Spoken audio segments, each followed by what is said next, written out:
Assalamualaikum warahmatullahi wabarakatuh. Waalaikumsalam warahmatullahi wabarakatuh. Hari ini kita akan membahas tema yang menarik sekaligus penting, yaitu kontroversi child free, tidak ingin memiliki anak dalam Islam. Untuk membahas ini, kita sudah kedatangan Ustadz Maswir SAG MH, Ketua Komisi Dakwah MUI Kecamatan Bengkinang, tentang bagaimana kedua bidang ini bersinergi. Yuk, kita mulai obrolannya. Assalamualaikum Ustadz. Waalaikumsalam warahmatullahi wabarakatuh. Nah, ada nih Ustadz yang bertanya tentang bagaimana menanggapi suami istri yang tidak ingin mempunyai keturunan dikarenakan masalah ekonomi di keluarga, Ustadz. Padahal kesehatannya sudah dicek dan tidak ada kelainan maupun masalah di situ, Ustaz. Nah, bagaimana Ustaz bisa ditanggapi? Ya. Assalamualaikum warahmatullahi wabarakatuh. Waalaikumsalam warahmatullahi. Alhamdulillah wa syukrillah wa salatu wassalamu ala rasulillah. Allahumma salli ala sayyidina Muhammad wa ala sayyidina Muhammad. Alhamdulillah, nampaknya pada pagi hari ini kita berbicara tentang kalau boleh ditambahkan judulnya menikah tapi tidak ingin punya anak, gitu ya? Iya. Menikah tapi tidak ingin punya anak. Baik, namun sebelum kita menanggapi hal itu, perlu kita ketahui bahwa menikah ataupun dalam bahasa lain perkawinan ataupun kawin ini merupakan panggilan agama, ya. Tetapi dari dua kata itu, menikah dengan perkawinan itu, kalau perkawinan itu umum sifatnya. Artinya boleh kita pakai untuk binatang sekalipun, ya. Tetapi kalau menikah itu hanya bisa kita sematkan kepada manusia saja. Makanya kita tidak pernah mendengar kerbau ingin kawin, iya kan? Iya. Ataupun ayam kerbau ingin menikah. Tidak pernah kita dengar. Ataupun ayam ingin menikah. Nah, tetapi yang menikah itu adalah manusia. Kemudian memang dalam kompilasi hukum Islam itu pasal 2 dapat kita temukan kata-kata perkawinan, ya, bahwa perkawinan adalah akad, ya, akad ataupun ikatan yang sangat kokoh, misakon ghalizo, ya, bagi yang menaatinya, dan ini merupakan perintah Allah, dan siapa yang menjalankannya merupakan ibadah, ya, merupakan ibadah. Banyak sekali ayat Al-Quran ataupun hadis, ya, yang berbicara tentang menikah ini, ya. Di antaranya An-Nur 32, wankihul ayya maminkum, ya, ayya maminkum, wankihul ayya maminkum, nikahilah wanita yang sendirian di antara kamu. Atau dalam surah Ar-Rum ayat 21, wa min ayatihi an khalaqalakum min anfusikum azwaja litaskunu ilaiha wa ja'ala bainakum mawaddatan warahmah inna fi dzalika laayatil liqaumi yatafakkarun. Dalam ayat ini nampaknya menunjukkan kepada kita bahwa menikah itu merupakan tanda-tanda kekuasaan Allah. Dan di situ dijelaskan sekaligus tujuannya. Untuk apa? Litaskunu, ya, ataupun untuk mencapai yang namanya kata-kata yang sering kita dengar, sakinah, ya. Kemudian mawaddah dan rahmah. Apa itu sakinah? Sakinah, pasangan itu merasa nyaman dan tentram, ya. Ketenangan dalam hatinya mereka dapatkan. Kemudian kalau mawaddah itu cinta kasih sayang, tetapi ada bedanya antara mawaddah dengan rahmah, dan mawaddah dan rahmah ini. Kalau mawaddah ini orientasinya cinta kasih sayang yang biasanya orientasinya kepada kecantikan. Ya, kenapa kamu cinta kepada Pulanah itu? Ya, karena dia cantik. Ya, atau orientasinya kepada harta. Kenapa kamu cinta kepada Pulan itu? Ya, karena dia kaya. Iya kan? Atau dia seorang bangsawan. Nah, jadi itu mawaddah, cinta yang yang dilatar belakangi oleh materi sifatnya. Ya. Tetapi ingat, mawaddah ini ada batasnya. Ya, batasnya apa? Cinta ya menjelang dia cantik. Kalau dia sudah punya anak 4 tidak cantik lagi, iya kan? Atau menjelang dia kaya. Kalau sudah bangkrut, cinta akan hilang. Ya, ataupun keturunan bangsawan. Ya, ataupun orang terhormat. Sehingga kalau dia kita ketahui tidak tidak bangsawan lagi, tidak terhormat lagi, tidak menjabat lagi, ya bisa-bisa cinta itu akan hilang. Jadi mawaddah itu cinta kasih sayang yang orientasinya materi ya, zahir, lahir ya. Tetapi kalau rahmah itu yang betul-betul cinta yang tumbuh dari lubuk hati kita yang paling dalam. Dan inilah kalau seandainya mawaddah tidak dilengkapi dengan rahmah ini bahaya. Ya. Kenapa? Karena kalau mawaddah kan tadi ada batas waktunya ya. Nah, tetapi kalau rahmah inilah yang sering kita dengar, mati kita sekubur berdua. Semoga kita langgeng sampai nenek dan kakek. Kenapa? Karena memang cinta itu betul-betul tumbuh dari lubuk hati yang paling dalam. Ya. Makanya menikah itu sangat diperintahkan oleh Allah dan Rasulnya. Bahkan dalam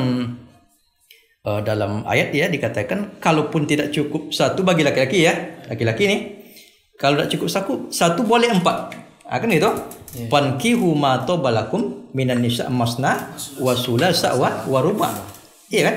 Nah, boleh kita kalau tidak cukup satu boleh 4, tapi laki-laki ya. Kalau perempuan tidak boleh. Ya. Tidak boleh poliandri. Tapi kalau laki-laki boleh poligami. Tetapi ingat ya, poligami itu kalau saya dulu pernah kuliah di IAIN juga, tapi IAIN namanya ketika itu munakahat kami diajarkan oleh Ibu Asma Salut ya, istri dari Bapak Profesor Amir Lutfi yang sekarang rektor Universitas Pahlawan ya. Oh iya. Ya, Asma Salut namanya. Ketika itu beliau mengatakan bahwa menikah itu poligami itu ibarat pintu darurat dalam kapal terbang. Arti kata kalau betul-betul umpamanya ada kerusakan dari kapal terbang, boleh kita terjun melalui pintu darurat itu. Artinya apa? Poligami itu boleh, tetapi dalam kondisi darurat. Nah, ya. Jadi Ustaz, menurut dari penjelasan Ustaz tadi, keluarga sakinah mawaddah warahmah itu, apakah keluarga sakinah mawaddah warahmah itu bisa terbentuk tanpa anak itu Ustaz? Oh ya. Bagaimana tanggapan Ustaz? Mereka sudah menikah tapi enggan punya anak, tidak punya anak ya. Baik, ini tanggapan siapa ini? Tanggapan pribadi atau tanggapan agama atau tanggapan apa? Tanggapan agama dan pribadi. Agama dan pribadi ya, boleh. Kalau kita merujuk kepada ayat Al-Quran dan hadis-hadis Nabi yang tadi, di antara tujuan menikah itu adalah untuk untuk membentuk keturunan. Di antara tujuan menikah. Di antaranya ya, bukan satu-satunya. Ya. Tetapi tadi ada orang yang menikah tapi enggan dia punya anak. Iya kan? Kalau dalam bahasa keren sekarang nih child free ya. Tidak ingin punya anak. Memang kalau kita kaji dari segi agama, kewajiban punya anak ini memang tidak dipaksakan, tidak wajib gitu ya dari segi agama. Makanya, tetapi ingat, ya, kalau kita tidak ingin punya anak, ada 3 hal yang Bapak sarankan, ya, kepada mereka yang tidak ingin punya anak. Ini saran pribadi dulu ya. Yes. Yang pertama, disarankan kepada pasangan suami istri betul-betul sepakat dulu. Betul enggak suami tidak punya anak atau istrinya tidak ingin punya anak? Kalau sudah kompak keduanya, ya, kan baru keputusan itu dibulatkan. Kenapa demikian? Untuk kita ketahui ya, saya tahun 2020 ya pernah melakukan penelitian tesis di Pengadilan Agama Bangkinang, Kabupaten Kampar, dalam rangka menyelesaikan pasca sarjana, ya. Ketika itu saya adakan penelitian 1 tahun 2020 itu yang bercerai 1028 pasang. 1 tahun ya, 1 tahun 1028. Memang 50% diantaranya disebabkan oleh faktor ekonomi, ya. Kemudian ada sekitar 30% yang menjadi fokus penelitian saya, yaitu bercerai gara-gara Facebook ataupun penyalahgunaan media sosial. Itu 30% ya. Tetapi masih ada 20% lagi, diantaranya mereka bercerai gara-gara ada pasangan yang tidak punya anak. Ya, artinya apa? Kalau seandainya tidak sepakat mereka berdua tidak punya anak, jangan dilanjutkan. Ya, karena bahayanya itu sampai ke pengadilan. Dalam penelitian saya ketika itu 20% di antara 20% yang sisa tadi ya, ada mereka yang bercerai berbantah-bantah karena salah satu pasangannya mandul atau tidak punya anak. Nah, kan ada juga apanya kan? Nah, itu. Makanya kesepakatan suami istri dulu. Ya. Kemudian yang kedua, dikaji motifnya. Ya. Kenapa mereka tidak ingin punya anak? Ya. Tetapi kalau umpamanya motifnya kesehatan, ya, umpamanya sudah diperiksa ke dokter, mereka divonis tidak bisa melahirkan, umpamanya ya. Nah, ini malah hukumnya ya sangat dianjurkan tidak melahirkan, gitu ya. Yes. Nah, tetapi kalau hanya faktor ekonomi tadi ya, kalau hanya faktor ekonomi itu kalau bisa dihindari tidak punya anak kalau gara-gara faktor ekonomi. Kenapa? Karena dalam Al-Quran Allah sudah menjamin, ya, wa nahnu narzuquhum narzuqukum wa iyyahum, ya. Apa kata Allah? Kami akan akan menjamin rezekimu dan mereka yang kamu lahirkan, anak-anak yang dilahirkan. Jadi makanya tepat sekali kata orang-orang tua kita dulu, banyak anak banyak rezeki, iya kan? Iya, jadi itu sementara. Kalau bisa, kalau hanya faktor ekonomi dihindarkan. Tetapi kalau faktor kesehatan malah itu dianjurkan. Kalau membahayakan, ya, dianjurkan tidak punya anak. Nah, Ustadz, selanjutnya bagaimana pandangan Islam, Ustadz, jika hanya salah satu pasangan yang ingin child free atau yang tidak ingin memiliki anak, sedangkan pasangannya ini yang satu lagi ingin memiliki anak, Ustadz? Seperti umpamanya salah satu dari pasangan tadi ingin punya anak. Iya, yang satu tidak. Iya. Ya, ya tengok kondisinya. Yang tidak ingin punya anak siapa umpamanya? Seperti contohnya dulu ya, Ustadz, dari istrinya menolak punya anak. Iya, Ustadz. Apa motifnya? Nah, dikaji motifnya.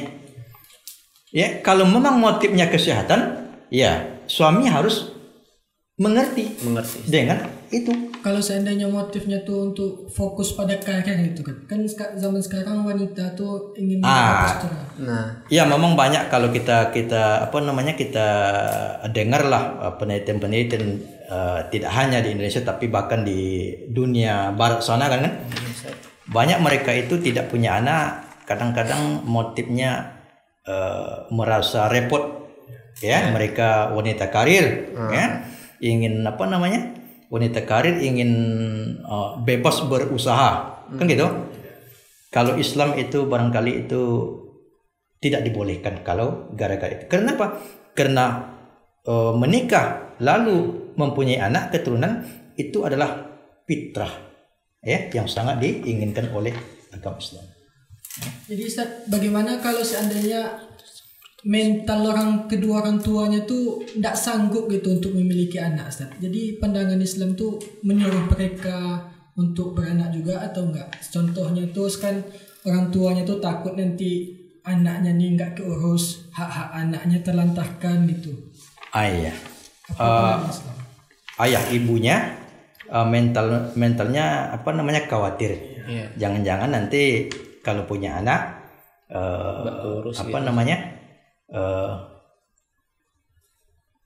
menjadi lemah ya, lemah ekonomi atau tidak terurus gitu ya. Memang makanya dari pandangan agama untuk punya anak itu tidak dipaksakan, karena memang dalam ayat lain kita mendengar wal yahsallahu ya, wal yahsallazi law taraku min khalfihim dzurriyyatan khafu alaihim. Artinya apa? Hendaklah kalian takut gitu ya. Takut nantinya anak cucu kamu menjadi yang ada anak cucu yang belakangmu menjadi lemah ya, maksudnya itu bisa jadi lemah fisik ataupun lemah ekonomi. Jadi kita wajar khawatir dengan itu. Nah, makanya agama tadi ya tidak terlalu mewajibkan ya memiliki anak. Agama ya tidak mewajibkan memiliki anak karena mempertimbangkan faktor yang tadi ya. Jangan-jangan nanti orang tuanya khawatir ya, dia tidak punya pekerjaan tetap ya. Nah, tetapi kalau dia punya anak, khawatir dia anaknya lemah fisik dan lemah ekonomi. Makanya agama tidak mewajibkan ya. Nah, itu. Dan sekarang tuh Ustaz, kebanyakan di kaum remaja yang nikah muda sekarang nih Ustaz, ada yang namanya baby blue tuh Ustaz, yang dimana seorang ibu rumah tangga ini yang memaksa beranak padahal kesehatan mentalnya tuh tidak baik-baik aja gitu. Tidak siap Ustaz. Nah, maksudnya kebalikan yang tadi nih.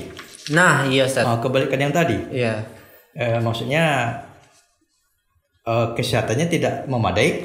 Tetapi dia udah terlanjur Ustaz. Memaksakan untuk punya anak. Punya anak. Nah, ini pun perlu juga kita beri pengertian ya kepada pasangan yang seperti ini.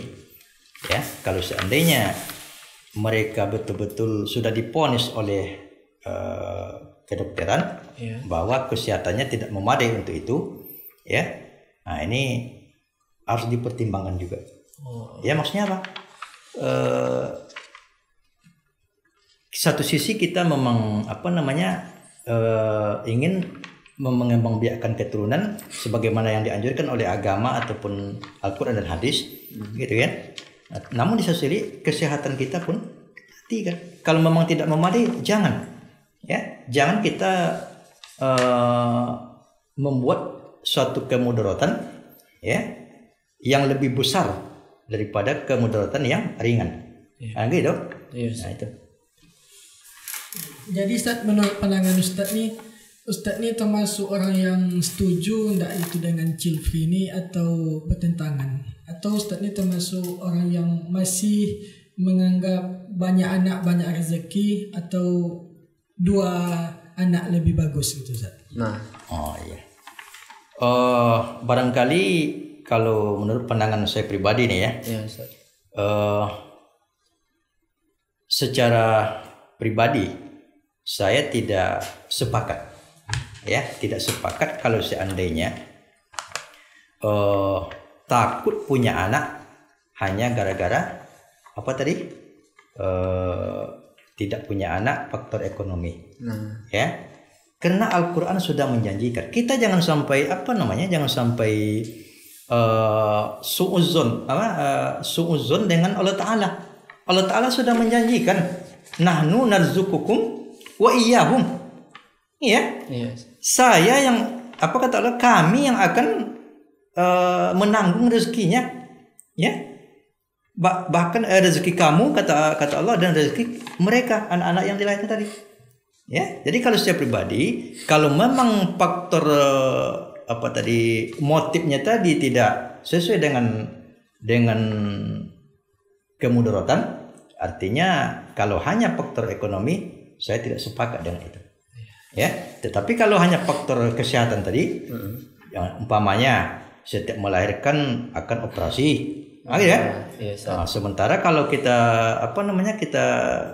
minta keterangan dari dokter, operasi itu paling hanya 3 kali. Dia sudah tiga kali operasi. Jangan-jangan kalau kali keempat nyawa dia yang melayang. Nah, ini bertentangan dengan yang tadi saya sepakati. Makanya umumnya intinya saya sepakat kalau hanya gara-gara ekonomi saya tidak sepakat. Tetapi kalau gara-gara kesehatan saya sepakat. Ya. Jadi Ustaz, kalau melihat data dari lapangan Ustaz, kalau kan kata Ustaz tadi banyak anak banyak rezeki itu Allah sudah menjamin rezeki anak tersebut. Iya. Tapi dari survei lapangan itu banyak anak-anak yang tidak mampu untuk bersekolah itu Ustaz. Takut anaknya tidak sekolah maksudnya itu. Banyak anaknya Ustaz, cuman nggak ada yang sekolah satupun gitu Ustaz. Terlantar jadinya. Nah ya terlantar jadinya. Tapi Gitu. Gimana tanggapan? Barangkali rezeki anak itu rezeki makan minum, bahkan rezeki pendidikan, iya kan? Ya benar Ustaz. Saya rasa makanya pemerintah, baik itu pemerintah daerah dan pemerintah pusat ya, harus mengambil alih perkara seperti ini, ya. Makanya pemerintah sekarang kan sudah banyak itu memprogramkan seperti gratis, sekolah gratis, ya, pendidikan dasar gratis, kan sudah ada itu, ya kan? Kemudian ketika jadi mahasiswa banyak beasiswa dari ini dari itu kan, ya, dan itu salah satu turut andil pemerintah, yaitu bertanggung jawab dengan kemiskinan masyarakatnya, ya kan gitu ya. Makanya kalau kita merasa bangga dengan agama kita, yakinlah Allah akan menjamin rezeki anak yang kita lahirkan. Banyak anak, banyak rezeki itu masih, kalau saya pribadi masih dipegang itu ya. Iya benar. Nah, dipegang itu. Tetapi orang tua jangan sampai bermain-main. Ya, nanti banyak anak tapi dia tidak malas berusaha, malas bekerja. Jangan sampai seperti itu. Harus bertanggung jawab. Ya, harus bertanggung jawab. Nah, jadi untuk yang terakhir nih Ustaz, ya, ada pesan dan harapan nggak Ustaz untuk Childfree ini Ustaz yang tidak ingin memiliki anak ini Ustaz? Bagi mereka yang tidak memiliki anak. Ya.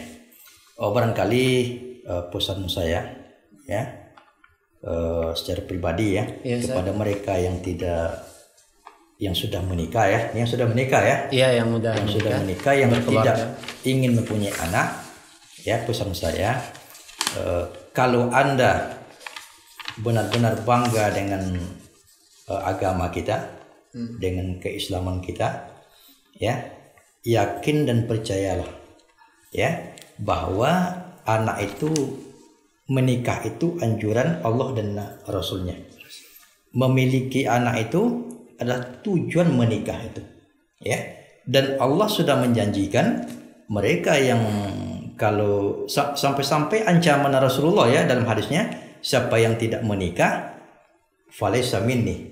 Jangan bukanlah sebagai golonganku katanya kan. Bahkan kalau masalah rezeki tadi Allah sudah menjamin. Jadi saya pesankan kepada mereka yang masih tidak menginginkan anak padahal mereka sudah menikah, mereka sehat ya, tidak mandul, tidak laki-lakinya tidak artinya tidak ada kekurangan ya. Maka pesan saya jangan takut punya anak. Ya, jangan takut punya anak.